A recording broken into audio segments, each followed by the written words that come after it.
Chapter 25. Adolescence. The moment has arrived to abandon completely the false modesty and prejudices related to the sexual problem. It is necessary to understand in a clear and precise way the sexual problem of adolescence of both sexes. At 14 years of age, there appears in the organism of the adolescent the sexual energy that flows in an enslaving way through the neurosympathetic system. This special type of energy transforms the human organism, modifying the voice of a man and originating the ovarian function in a woman. The human organism is a real factory that transforms gross elements into refined, vital substances. The foods that we ingest into our stomach pass through multiple transformations and refinements until they definitely culminate in that semi-solid, semi-liquid substance mentioned by Paracelsus with the same of ens semenis, semen entity. That flexible, ductile, transparent liquid, that sperm contains in itself, in potential, all the seeds of life. Gnosticism recognizes in the sperm the chaos, from where life emerges with vehemence.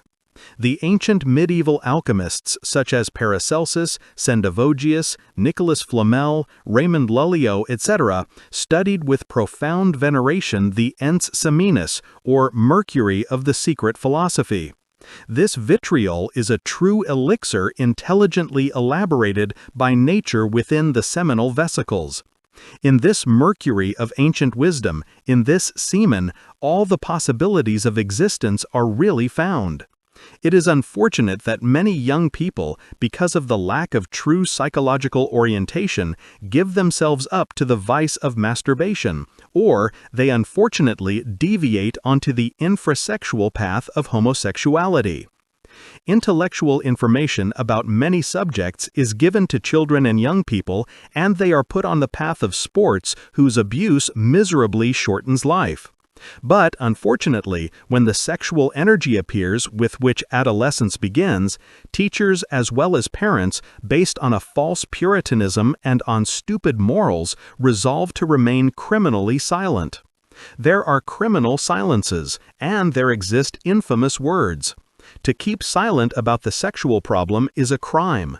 To speak mistakenly about the sexual problem also constitutes another crime.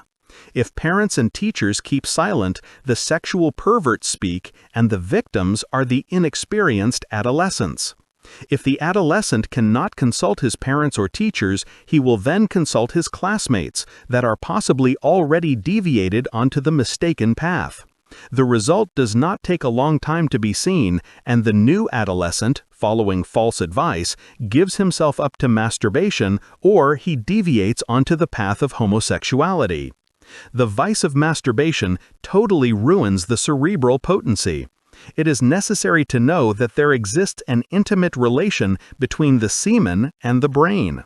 It is necessary to cerebralize the semen. It is necessary to semenize the brain. The brain is semenized by transmuting sexual energy, sublimating it, transforming it into cerebral potency.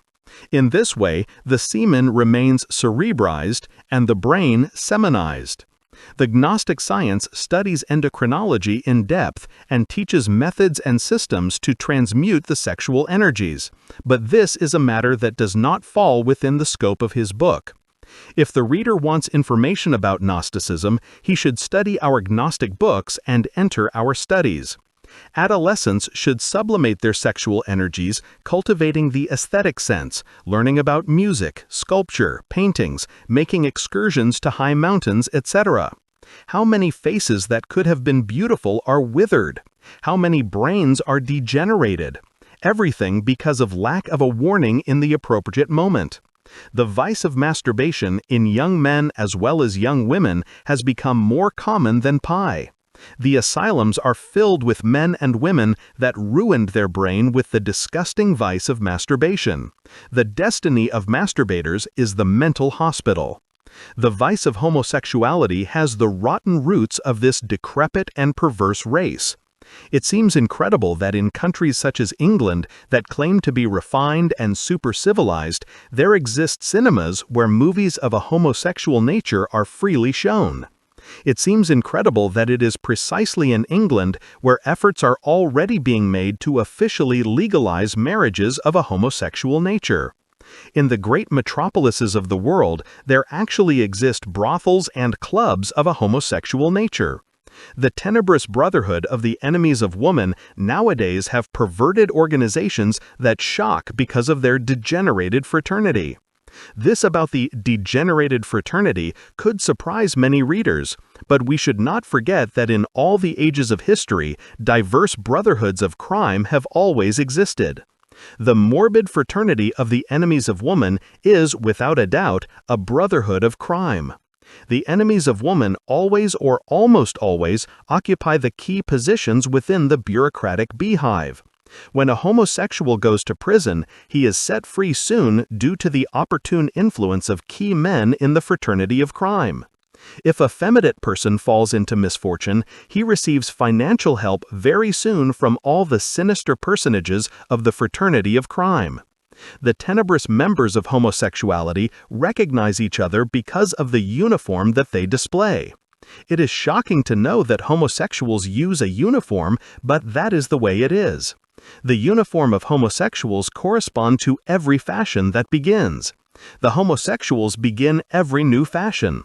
When a fashion becomes common, then they begin another. In this way, the uniform of the fraternity of crime is always new. All the great cities of the world have nowadays millions of homosexuals. The vice of homosexuality begins its shameful march during adolescence. Many schools of teenage boys and girls are true brothels of a homosexual nature. Millions of teenage girls resolvedly march down the tenebrous path of the enemies of man. Millions of adolescents of the feminine gender are homosexuals. The fraternity of crime among feminine homosexuality is as strong as the fraternity of crime among the masculine gender. It is urgent to radically abandon, in a definite way, false modesty and frankly point out to adolescents of both sexes all the sexual mysteries. Only in this way can the new generations be led onto the path of regeneration.